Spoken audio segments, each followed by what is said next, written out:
안녕하세요. 온천인 심리상담센터 대표 상담사 김민아입니다. 오늘 여러분과 함께 알아볼 내용은 바로 TCI 기질 및 성격 검사입니다.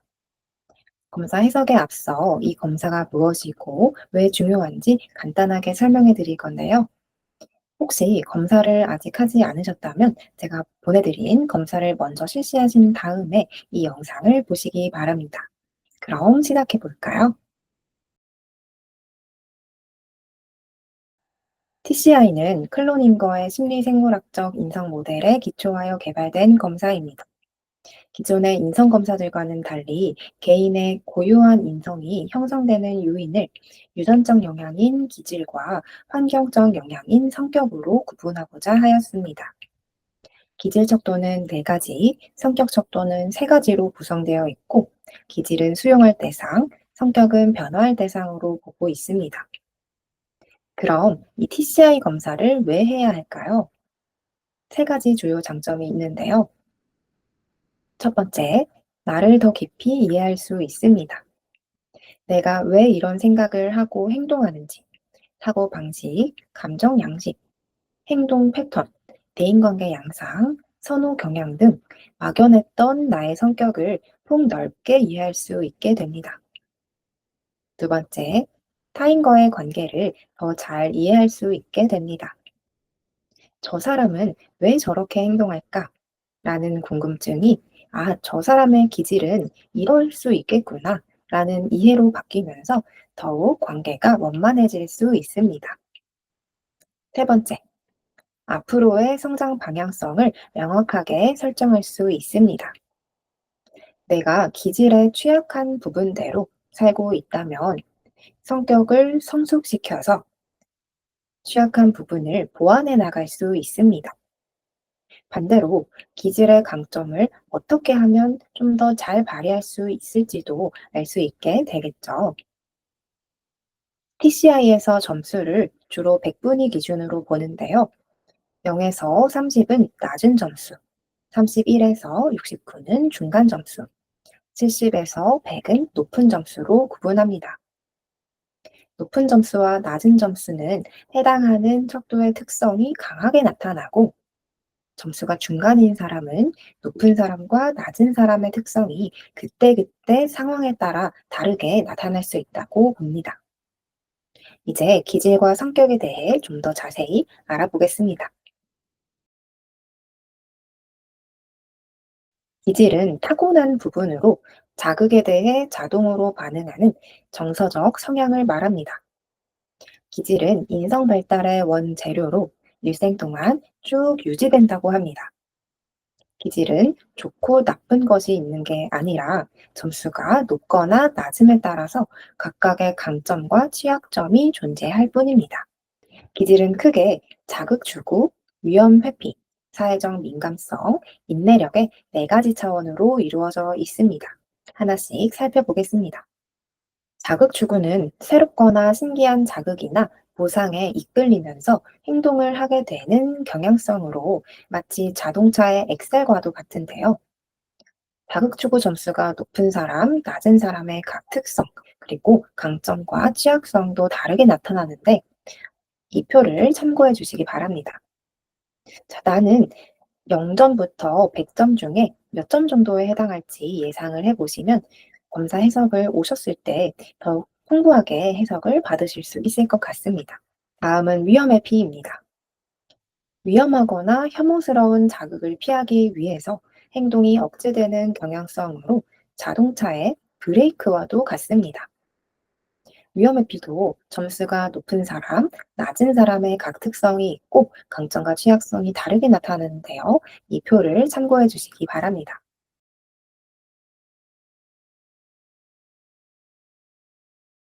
다음은 사회적 민감성입니다.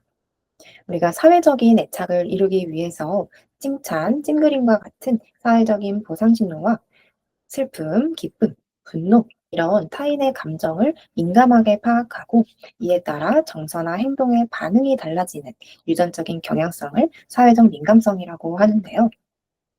이 사회적 민감성도 점수가 높은 사람, 낮은 사람의 특성이 있고 강점과 취약성이 다르게 나타납니다. 이 표를 참고해 주시기 바랍니다.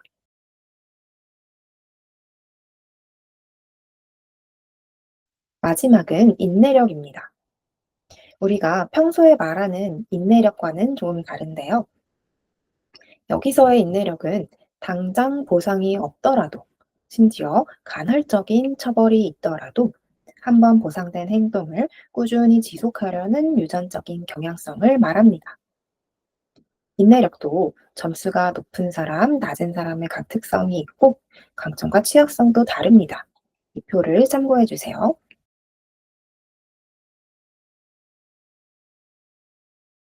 여러분, 자신의 기질을 살펴보고 혹시 마음에 들지 않는 부분이 있었나요? 나는 왜 이렇지? 라고 생각하거나 다른 기질이 좀 더 높았으면 좋겠다. 라는 아쉬움이 들 수도 있습니다. 하지만 기질은 좋고 나쁜 것이 없습니다. 이런 불편한 마음이 든다는 것은 사실 나의 기질이 가진 강점을 충분히 발휘하지 못하고 취약점이 일상에서 드러나고 있다는 신호일 수 있습니다. 그럴 때일수록 성격의 성숙을 통해서 그 부분을 보완해 나갈 필요가 있겠는데요. 자, 그럼 이제 성격에 대해 더 알아보겠습니다.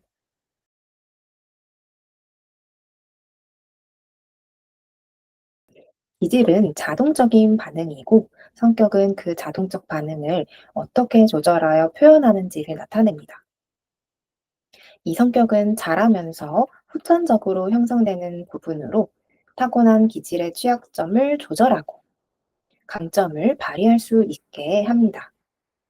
성격은 환경과의 상호작용 속에서 일생 동안 지속적으로 발달하고 개인이 어떤 목표와 가치를 추구하는지와도 관련되어 있는데요. 자율성, 연대감, 자기 초월의 세 가지 차원으로 구성되어 있는 성격을 한번 하나씩 함께 보겠습니다. 자율성은 자기 자신을 얼마나 수용하고 자신과 얼마나 잘 지내는지와 관련되어 있습니다.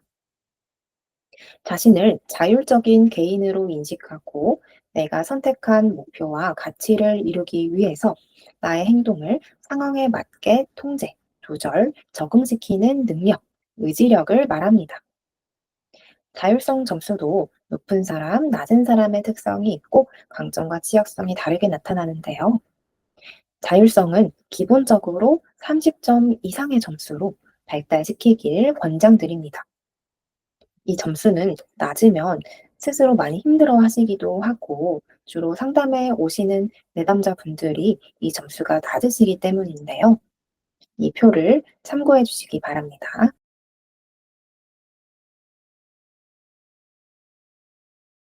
연대감은 타인을 얼마나 수용하고 타인과 얼마나 잘 지내는지와 관련되어 있습니다.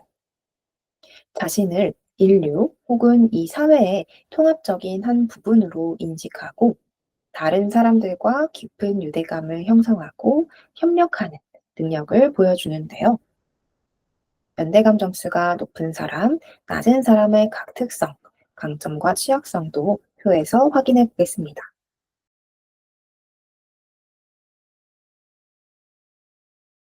마지막으로 자기 초월은 인간이 아닌 것들, 자연, 예술, 종교, 이런 것들과 얼마나 잘 지내는지와 관련되어 있습니다.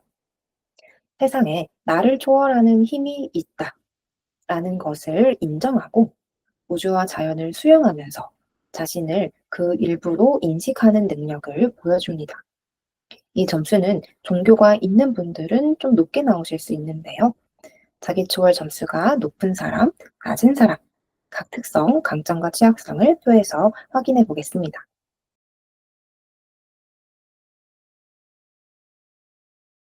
자, 이렇게 TCI에서의 기질, 그리고 성격에 대한 기초적인 내용들을 알아보았는데 어떠셨나요? 기질은 바꾸려고 하기보다는 수용할 대상이고, 성격은 노력에 따라 얼마든지 발달시킬 수 있다는 점 꼭 기억하시기 바랍니다. 오늘 영상에서 다룬 내용은 검사 해석을 위한 작은 안내서일 뿐입니다. 해석 상담 시간에 더 깊이 이야기 나누어 보겠습니다. 그럼 상담 시간에 뵙겠습니다.